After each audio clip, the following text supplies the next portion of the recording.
第10の晩に旅は終わり、黄金鏡に至るだろう。しかしマリアは豆だな。ちゃんとメモしてるとは偉いぜ。マリアは忘れっぽいからちゃんと書く。ママに言われたからちゃんと書く。There was a notebook inside the handbag Maria was always carrying around, and Beatrice's epitaph was copied onto it. Thanks to that, we were able to challenge the puzzle of the epitaph while walking down this beach.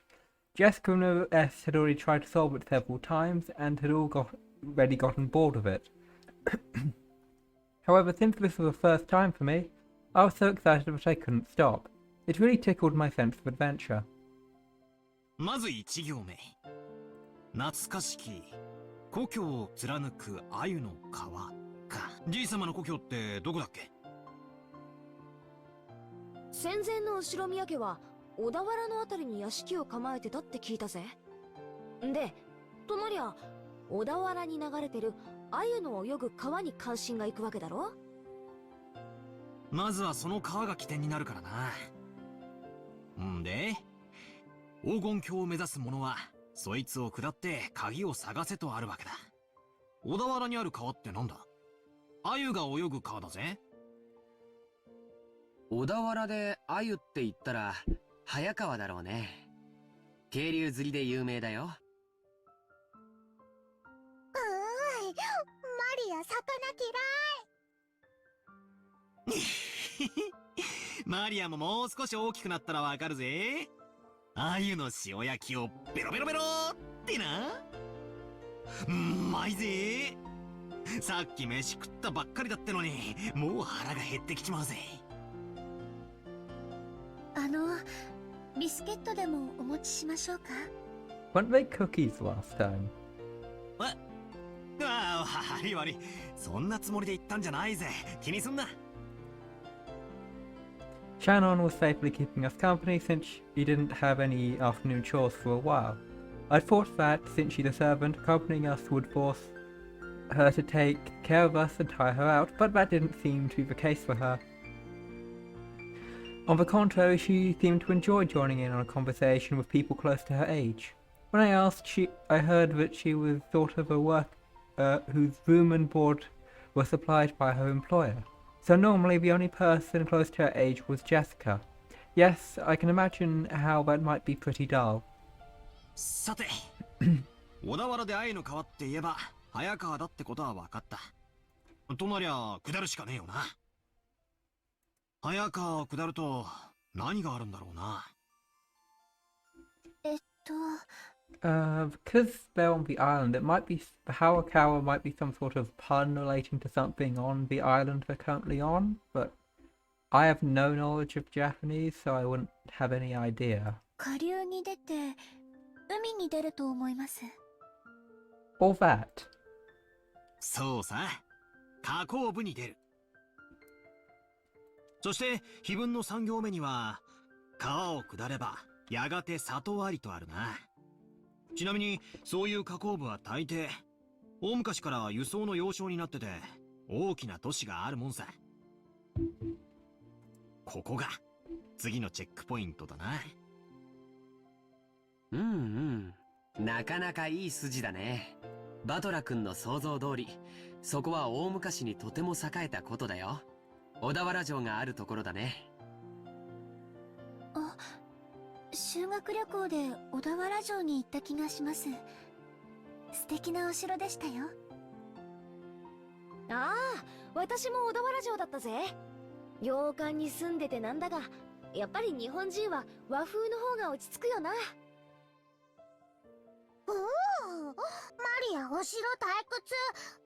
遊園地がいい。そうかそうか。よしよし。黄金を見つけたらこのバトラ様が気前よく遊園地を一日借り切って遊ばせてやるぜ。しかし小田原城の隠し黄金。お？こりゃなんだかいかにもって感じだよな。まあ2年前の私たちもそこまでは行き着いたぜ。小田原で鮎の泳ぐ川を下った里。そこが多分小田原城あたりだろうってところまでは私たちも行き着いたさ。問題は次の行だろ。さてバトラの鎮推理はどこまでいけるか見ものだぜ。 Jessica grinned broadly. She seemed to be implying that she would have solved the puzzle long ago if it was that easy. Damn it. I'll definitely find it and keep it all for myself. 4行目。その里にて二人が口にし岸を探れ。二人ってのが何のことかわからねえが、とにかく岸だな。で、岸ってなんだよ。岸って名前がつく地名でもあるのかな。蘇我岸という地名が小田原にあるんだそうですよ。おお、詳しいな。ってことはなんだよ。シャノンちゃんも黄金を狙って謎解きに挑戦してるんだな。となりゃ俺たちはライバルだぜ。別に黄金なんて興味は。ただ以前にジョージ様から教えてもらっただけで。2年前の私たちも同じ推理に行き着いたってわけさ。わざわざ地図を広げて調べたんだぜ。小田原城の北に5キロくらいだったかな。そこには確かに蘇我岸という地名があるよ。でもそこからがわからないんだ。次の5行目にはその土地のどこに鍵が。マリアちゃん、読んでくれるかい？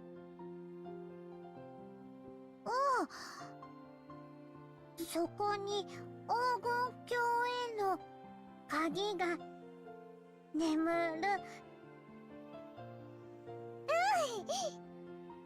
読めた。蘇我岸ったって広いだろうし、かつてそこに後宮家の家があったわけでもない。その広大な土地のどこかに鍵が隠されててノーヒントってんじゃ、こいつはお手上げってわけだぜ。確かにな。鍵が手に入らないことにはその先の行に進めないぜ。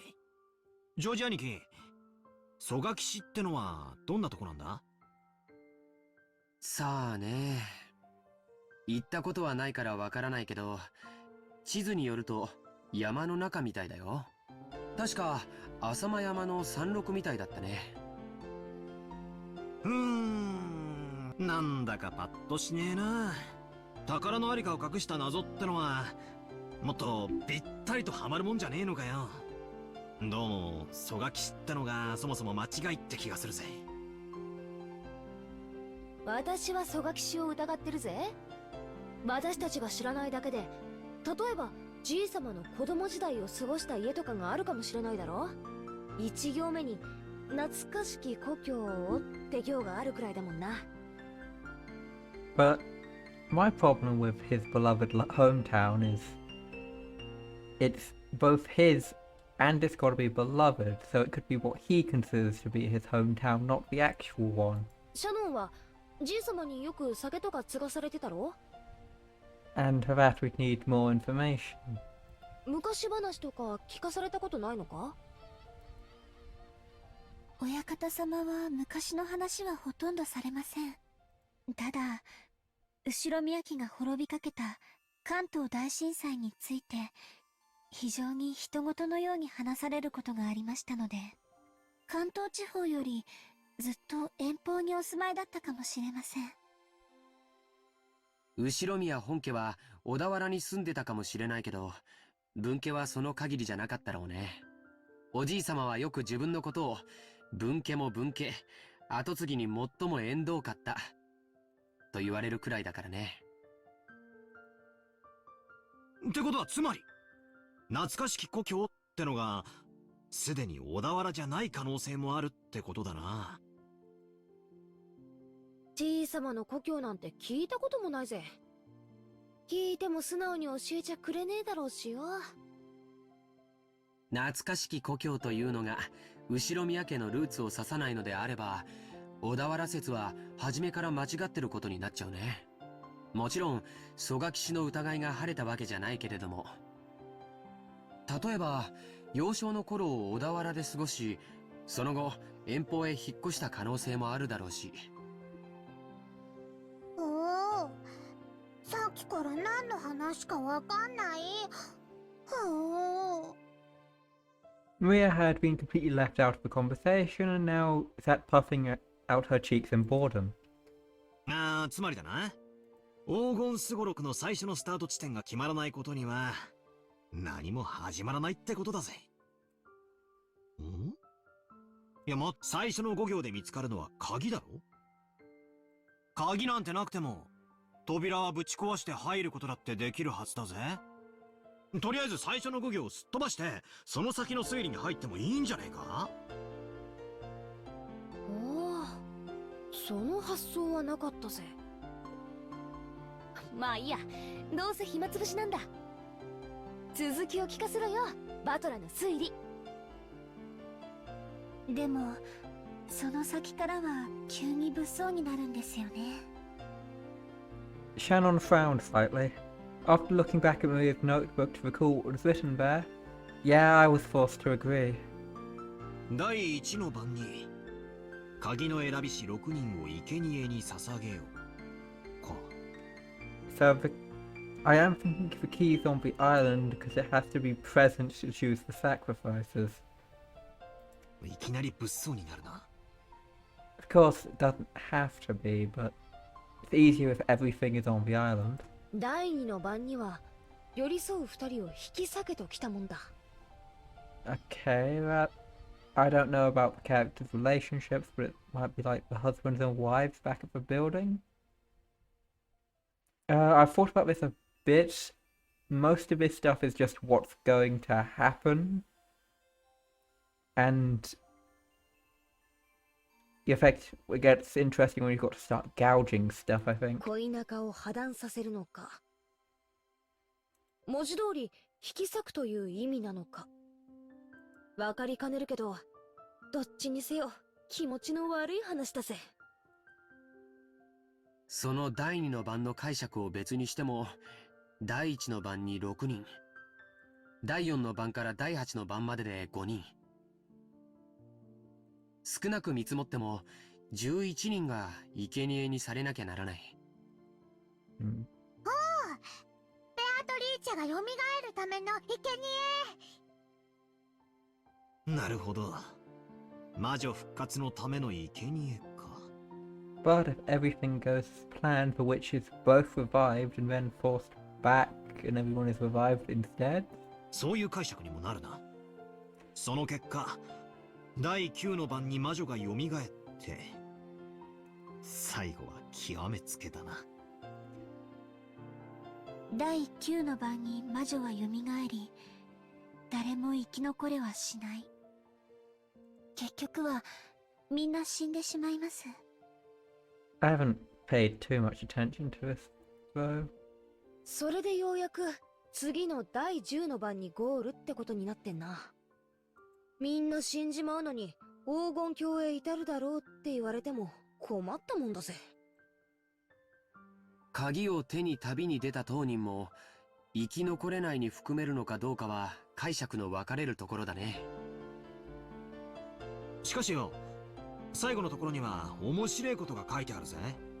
ゴールした後、魔女からもらえる4つの宝の行だよ。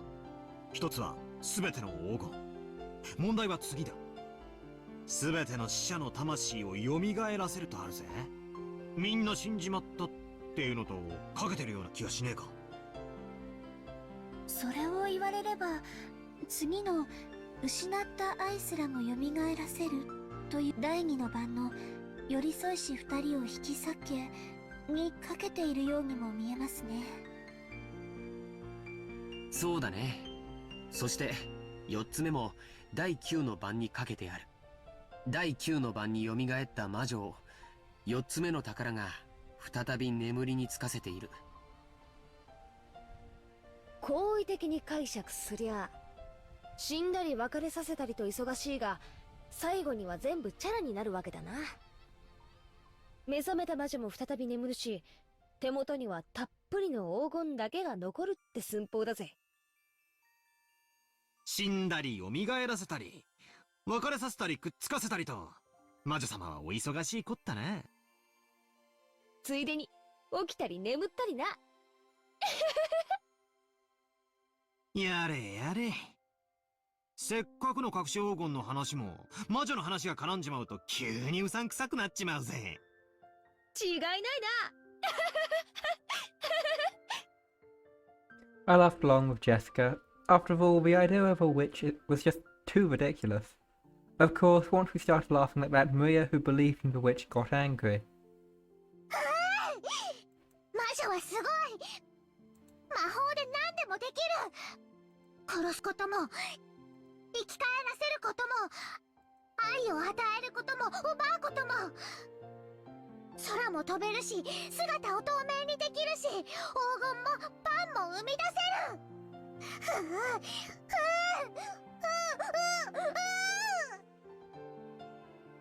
いけね。悪い。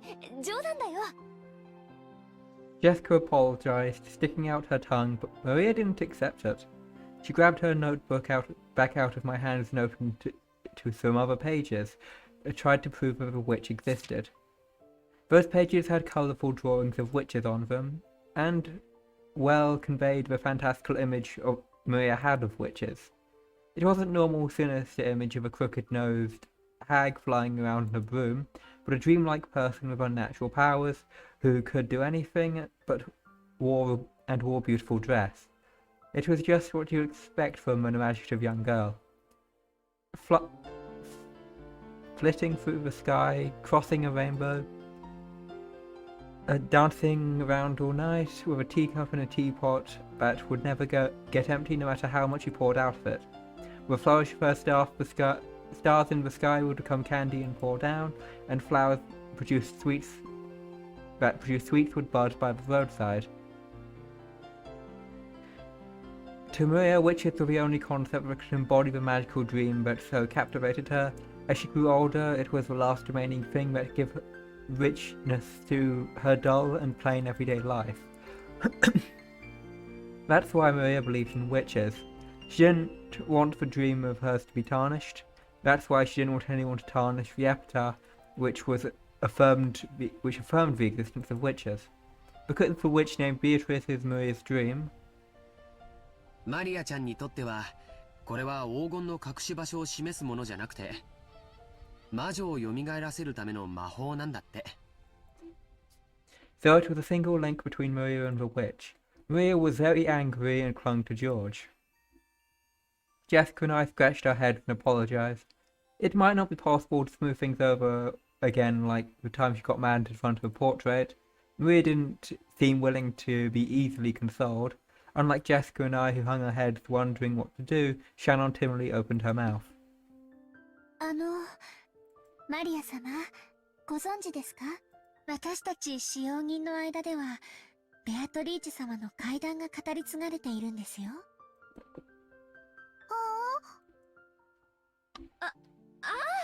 そうだったっけ？シャドン、聞かせてやれよ。私は知らないんだけど、使用人の間じゃかなり有名な話らしいぜ。何の話だ？怪談？うん。僕たちが生まれる前からある話らしいね。母さんにも話を聞かされたことがあるよ。はい。It's been passed down since the time of the mansion's 当 construction. 時の使用人たちは、お屋敷には昼と夜で違う主がいると囁き合っていたそうです。The tale Shannon told was just like a typical campfire ghost story. If there was a forest with a witch living inside it, then of course the witch would come pay the mansion a visit from time to time. At some point, the ghost story naturally sprouted up between the servants. ちゃんと閉めたはずの窓や扉や鍵がもう一度見回りに来たら開いていたとか、消したはずの明かりがついていたり、つけたはずの明かりが消えていたり、置いたはずのものがなくなっていたり、置いた覚えのないものが置かれていたり、いうことがあるたびに、古い使用人たちは魔女が姿を消してお屋敷を訪れ、いたずらをしていったのだろうとささやき合ったそうです。ほら、いる。ベアトリーチェはいる。ああ、いるよな。私も昔よく登校の時に限ってカバンが見つからなかったりしたもんだぜ。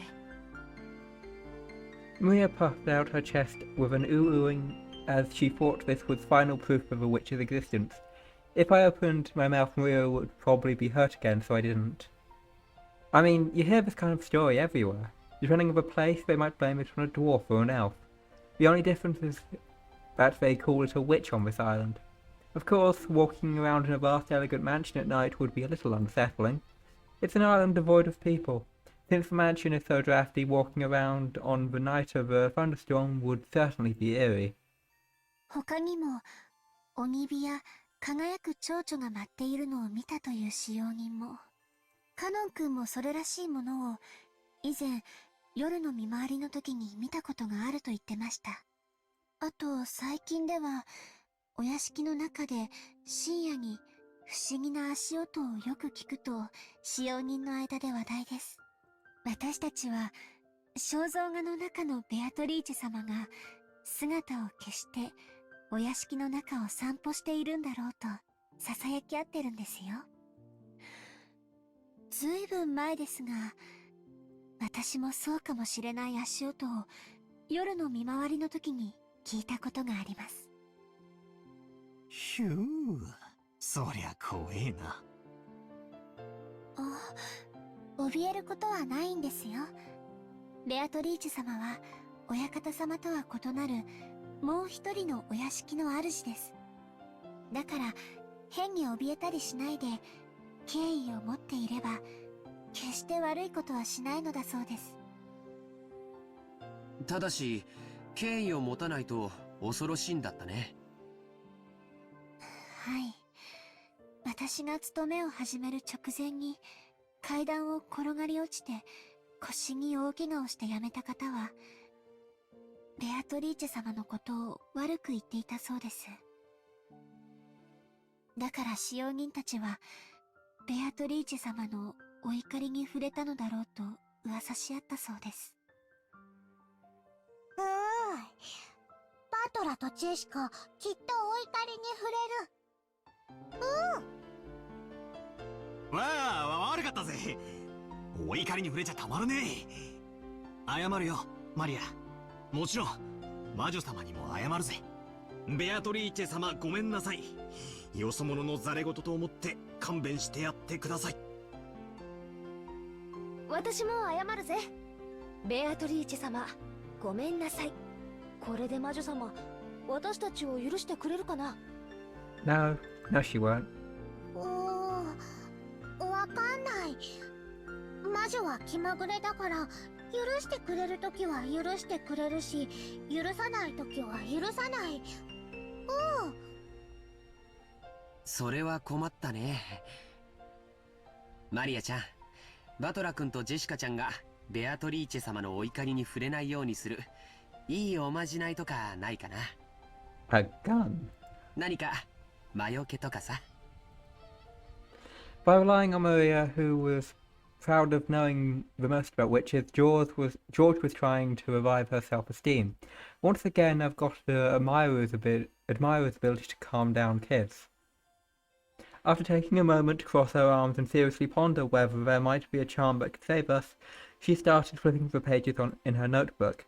I thought it was just a scribbled diary, but there also seemed to be quite a few pages that looked like they come out from a book on black magic. Maria solemnly considered a group of these pages, which contained things that looked like magic circles. Apparently grandfather wasn't the only one with a black magic hobby. When Maria finally found what she was looking for, she snapped the notebook shut and threw it in her handbag. Then she began fishing through the bag's contents. There seemed to be various jumbled up things in there. After a while, she took out various pieces of junk, although they were probably important magical items to Maria, and repeatedly threw them back, saying they were wrong.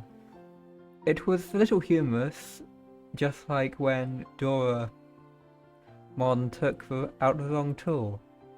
Finally, she seemed to discover what she was looking for. With that face that unimaginably cheery when compared to the intense expression she had worn up until now, she held the bows out to Jessica and me. I grabbed it and thought it was a very cheap-looking charm.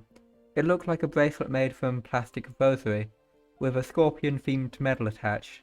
Haven't you seen those cheap Zodiac-themed accessories? The kind you might win in a crane game at an arcade. It really looks something like that. There were two of them, probably one for me and one for Jessica. However, the very fact that there were two of them made me feel even more like cheap manufactured goods, making it pretty hard to think of them as magical items. これを私とバトラに？このお守りならベアタリーチェも大丈夫。サソリは魔除けの力があるから。そうなのか？サソリにそんな力がねえ。バトラが信じない。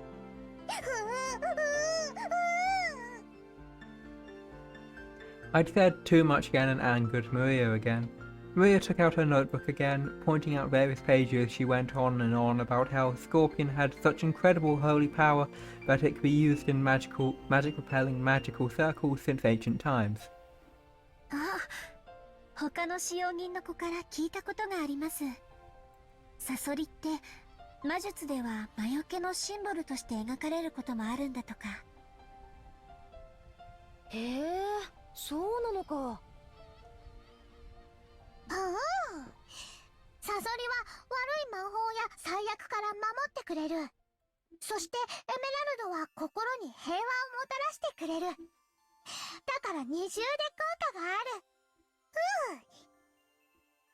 ほんとだ。サソリがエメラルドを抱いて守ってるね。なるほど。これはご利益がありそうだよ。I really wanted to make fun of those worthless-looking charms, but as I watched Maria explaining with all her heart and realised that she'd found them for our sakes, I started to feel like it might actually work, even if it was a prize from some game centre. The material quality of the charm didn't matter. What mattered was the strength of her feelings. I don't even think of myself as the sort of loser who'd laugh at something like that. そっか。ありがとう。ベアトリーチェ様には謝ったけどよ。万が一たたりがある時でもマリアのこのお守りのおかげで安心だぜ。な、ジェシカ。ああ、そうだぜ。ありがとうな、マリア。心に平安が欲しいときは腕につける。お財布に入れるとお金が減らなくなる。ドアノブにかけておくと悪いものが入ってこられなくなる。便利なお守り。I didn't think magic was supposed to be convenient, but oh well. それはすごい効能ですね。マリア様が自信を持って進めるお守りならきっと頼もしいものと思います。Shannon clapped her hands together and Maria stuck out her chest. She was totally in a good mood again. It's probably best if we let her lead the conversation a bit longer, if it will keep her in such a good mood. Come to think of it, she looked bored and getting excited about the hidden gold, probably because she couldn't keep up. While eating the cookies Kumasawa had baked, Jessica and I asked Maria this and that about black magic. Maria happily chatted away in response to our questions, each time George and Shannon would act surprised or chime in. The clouds in the sky grew darker and darker, but we cousins really enjoyed communicating freely after a year of separation.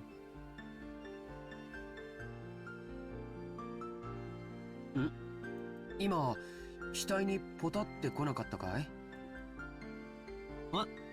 どうだろうな。As George rubbed his forehead, he looked up at the sky. Considering the colour of the sky and the dampness of the air, it wouldn't have been odd for a raindrop to hit him. The wind seemed to have grown a bit stronger. マリアポタッと来ない。マリアだけ来ない。安心しろ。俺にも来ねえぜ。それに今夜になれば、誰にも等しく大雨が降るだろうよ。そうだね。そろそろ引き上げた方がいいかな。Shannon looked down at her watch. It was probably well into the evening by now.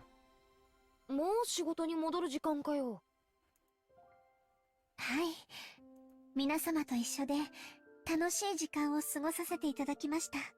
ありがとうございました。熊沢さんにクッキーをごちそうさまって伝えてね。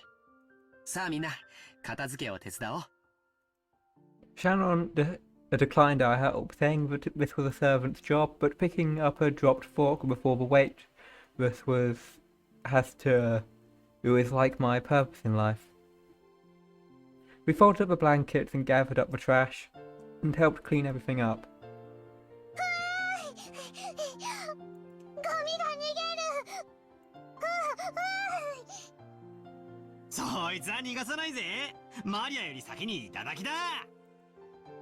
マリアが拾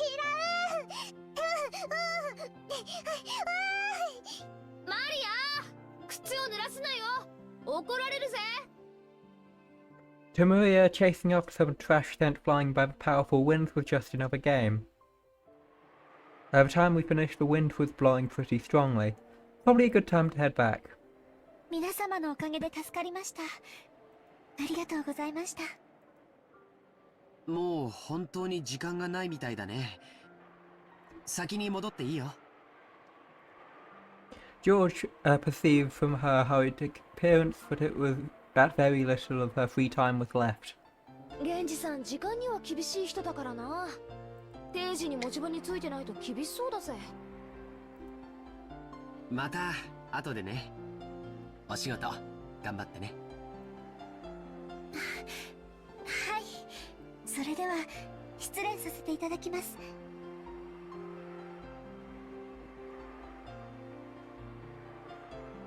After making a respectful bow, Shannon ran towards the rose garden.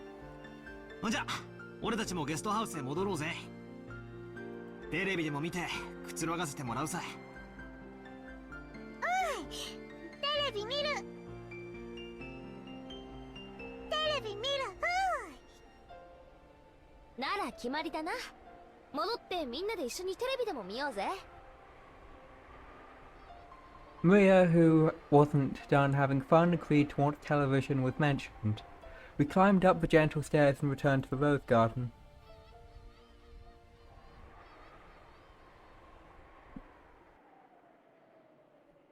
The wind had grown very strong and roses shook throughout the garden like ripples on water. This might be our last chance to see those beautiful roses.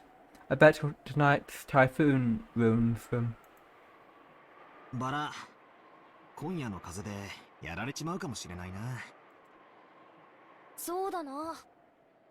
バラたちもラッキーだったと思うぜ。台風の前にバトラたちを歓迎できたんだからよ。花はいつか必ず散る。でもだからこそ咲き誇る今をめでることができるんじゃないかな。そうだな。マリアもよく目に焼き付けとけ。今この瞬間が今年で一番のバラなんだぜ。目に焼き付ける。Right then, Maria suddenly clapped her hands. It looked like she'd remembered something. マリアのバラ、台風で飛ばされちゃう。ああ、ジョージの兄貴に目印のリボンをつけてもらった。あの元気のないバラか？ Maria apparently remembered where the rose was. She ran at it at full speed. The rest of us followed her.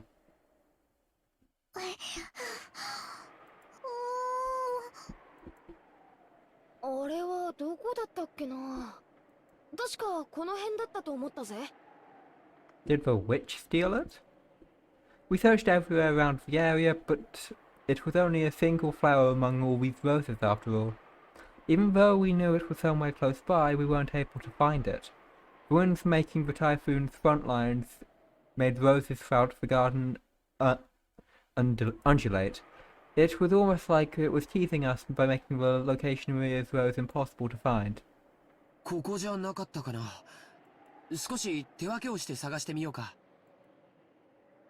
そうだな。人海戦術で行こうぜ。なんだよ、マリア。As we made to split up and search, Maria tugged my jacket with an unhappy face. You could tell she didn't want us to leave that spot. なんだよ、どうした？ほう。マリアのバラはここなの。ここにあるの。でも現にないぜ。この花壇の裏側だったかもな。みんなで探せば早いぜ。ここなの。マリアのバラはここなの。探して。探して。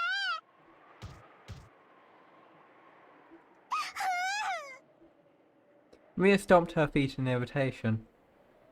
She pointed at that spot and said it was definitely there, but actually it wasn't. Even so, Maria got mad when we said we were going to search elsewhere. We were at loss to what to do. For a while we had to stay near Maria and pretend to search through the rose thicket.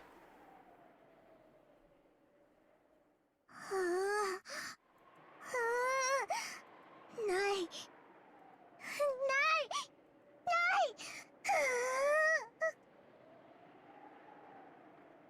Maybe she's saying that it should be here but isn't. Maria became increasingly irritated. マリアがすっかり機嫌を損ねちまったぞ。マリアはたまにすごくどうでもいいことを気にし始めちゃうんだよ。それがどうにかなるときはいいんだけど。ないものは探せないしね。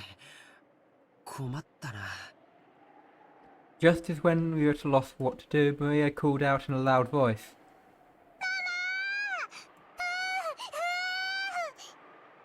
We could see Aunt Rose in the direction Maria was waving her hand. Maybe she wanted to look at the garden one more time before the typhoon came, or maybe she had some business at the guest house.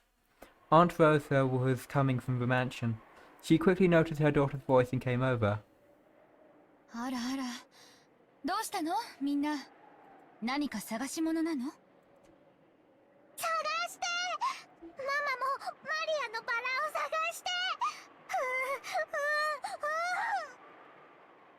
マリアのバラって？この辺に元気のないバラを一つ見つけて、それに目印をつけたんです。飴玉かなんかの包み紙でキュッと。しかしマリア、確か俺の記憶が正しけりゃすぐ手前の目立つところに生えてたはずだぜ。足が生えてどこかに行っちまったんじゃなきゃ他の場所だったと思うぜ。マリアの記憶違いじゃないのか？ここなの。ここなの。パトラが信じてくれない。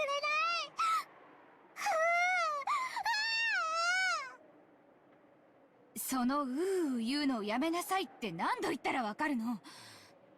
ママも探してあげるから静かにしなさい。I'd never seen Aunt Rosa be anything other than kind and gentle, so her anger surprised me a bit. Aunt Rosa began searching as well, so we went along with her for the time being. But we were already more than sure it wasn't around here, so it didn't take long for Aunt Rosa to realize that too. 他の場所の間違いじゃない？これだけたくさんのバラがあるんだから。違うの。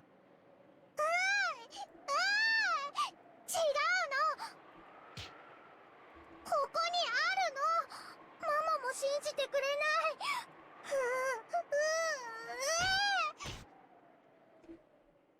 ちゃんと信じて探してるでしょ。でもないじゃない。でも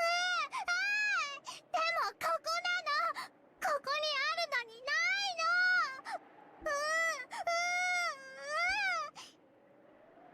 じゃあ誰かが抜いちゃったんでしょ。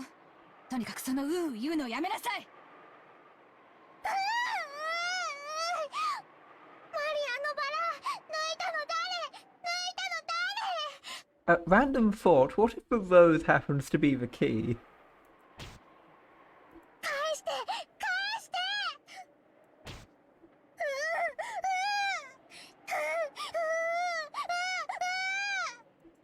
I don't know why it そんな would の知 be. らないわよ。 None of the other fiddle things point to it. What if や it めな was? さい。その言うのやめなさい。 Aunt Rosa slapped Maria's left cheek with her palm. In that instant, Maria was shocked into silence. Of course, it was only for an instant. When Maria realized that her wish was being rejected, she started yelling louder.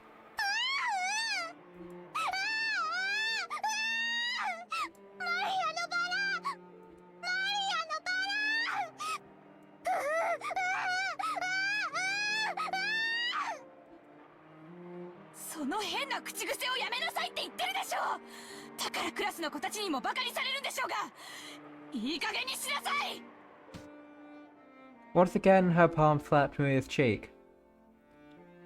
This time, she didn't go silent. She choked, she started crying, began to bawl in an increasingly loud voice.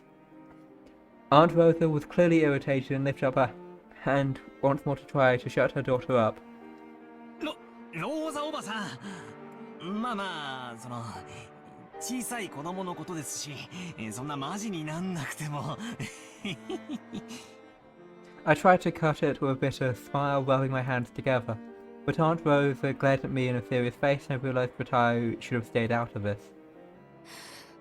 ごめんね。バトラ君たちはちょっとお部屋に戻っててくれる。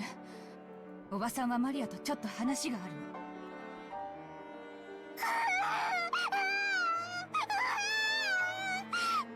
誰もマリアのバラを信じてくれない。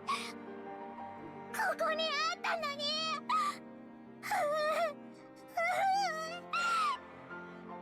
Oh! Wait. That's interesting. So, even though everyone except Rosa confirmed that they did see it beforehand, the fact that it's missing means, and they can't find it, means they don't believe in it.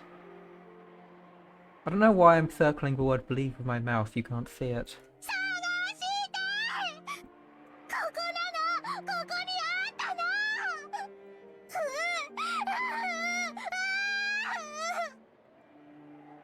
でもないじゃない。なら他の場所の勘違いでしょ。ここ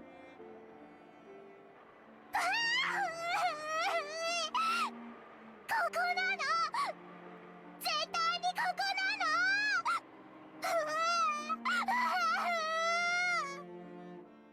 じゃあなくなっちゃったのよ。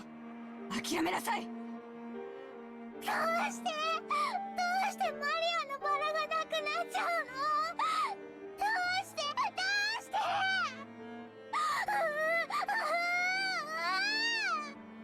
知らないわよ、そんなの。だからその言うのをやめなさい。 Aunt Rosa once again raised her hand, overcome by emotion, and slapped Maria's cheek.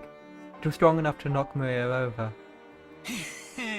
ローザおばさん、いくら娘でも暴力はいけねっすよ。I stepped between them to protect Maria, who was still on the ground crying ooh ooh. I knew that as an outsider, problems between parent and child were none of my business. But I wasn't brought up to just silently observe something like this. バトラ君は変に思わないの？ Are there any girls at your school who mutter ooh ooh? いや、まあさすがに高校には。でも小学生ならそういう言うのも可愛いじゃないっすか。可愛い？言うのが可愛い？可愛いって？ My careless words seemed to have earned me Aunt Rosa's laugh. She grabbed my collar with a terrifying expression. バカ言ってんじゃないわよ。マリアがいくつか知ってる？ 9 歳よ。小学4年生なのよ。幼稚園児じゃないのよ。それなのにまだクラスで言ってるのよ。わかる？この子クラスでなんて言っていじめられてるか知ってるの？この変な口癖のせいで未だに友達の一人もいないのよ。無責任にマリアのこと可愛いとか言って現実から目をそらさないで。この子の将来のことをもっともっと真剣に考えて。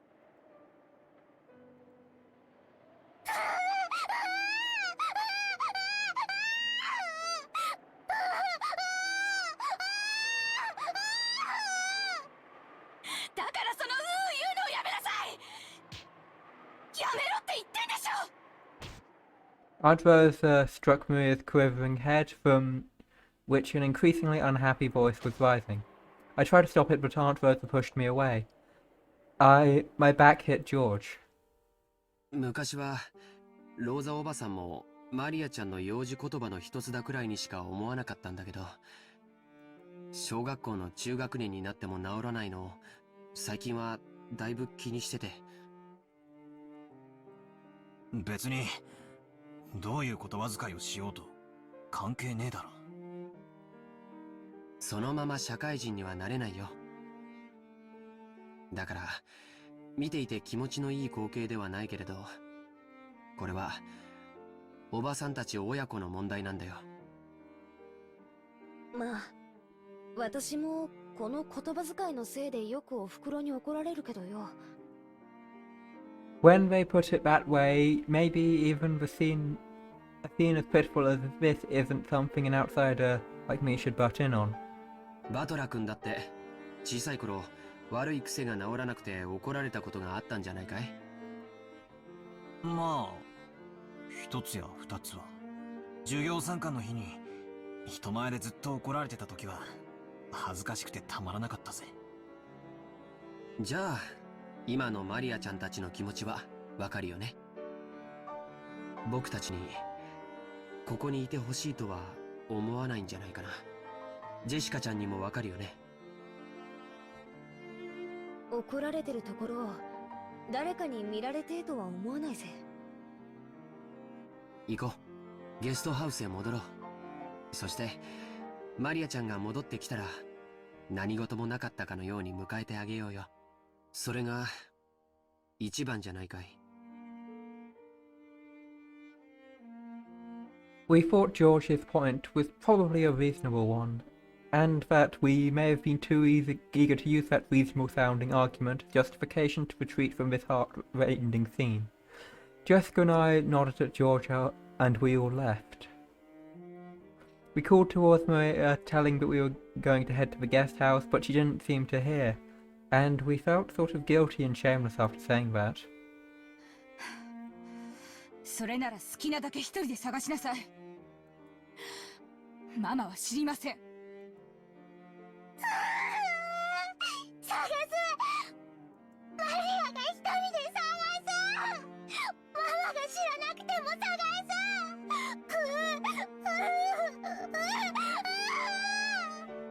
勝手にしなさい。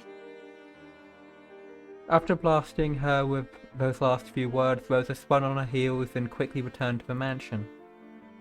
Mia probably viewed that as a cold gesture meant to injure, but that wasn't Rosa's intention.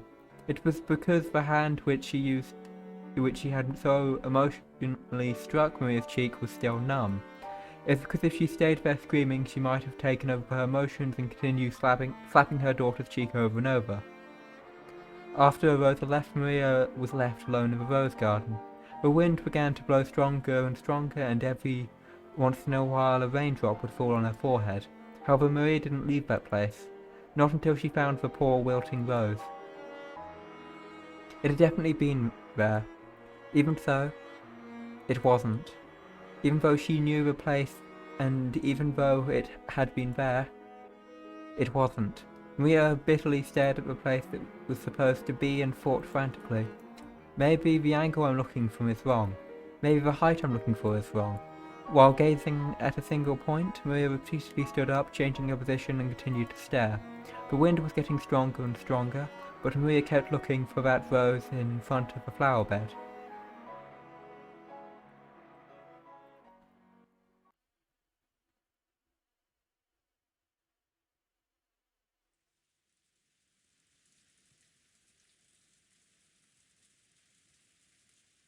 Kinzo had noticed the sound of raindrops beating on the window. It seemed to be pouring down thickly. It had begun to rain later than the weather report had predicted. Kinzo approached the window as if being summoned by the sound of rain. The sound of rain is the sound of silence. The sound feels quieter than any silence, and makes humans remember that, in the end, they are alone from the moment they are born to the moment they die.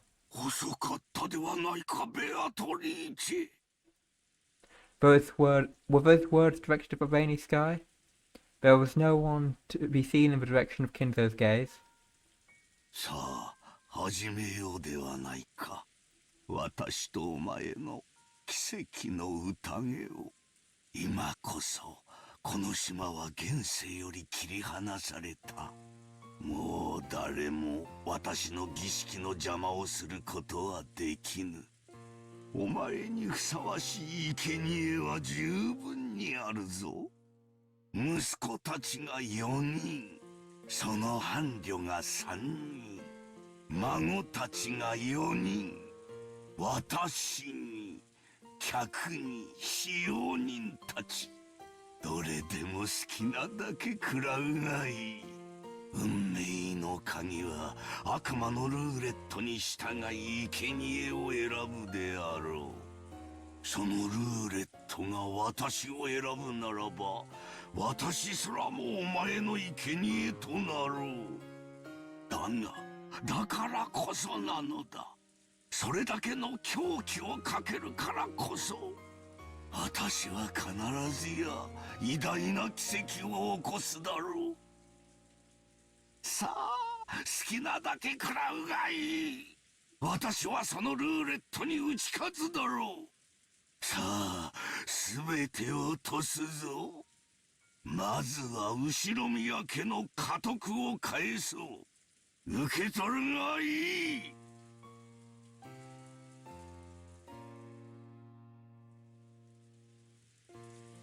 Kinzo tore the window open, ripped a golden ring off his finger and forcibly threw it away.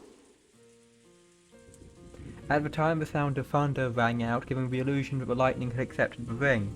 そしてお前が蘇った時、そこにいるのは私であるだろう。私が最後まで生き残り、お前の目覚めを見守るだろう。さあ来たれ、ベアトリーチェ。ようこそ我が宴。私が生み出した全てと引き換えに、私にもう一度だけ奇跡を見せておくれ。おお、ベアトリーチェ。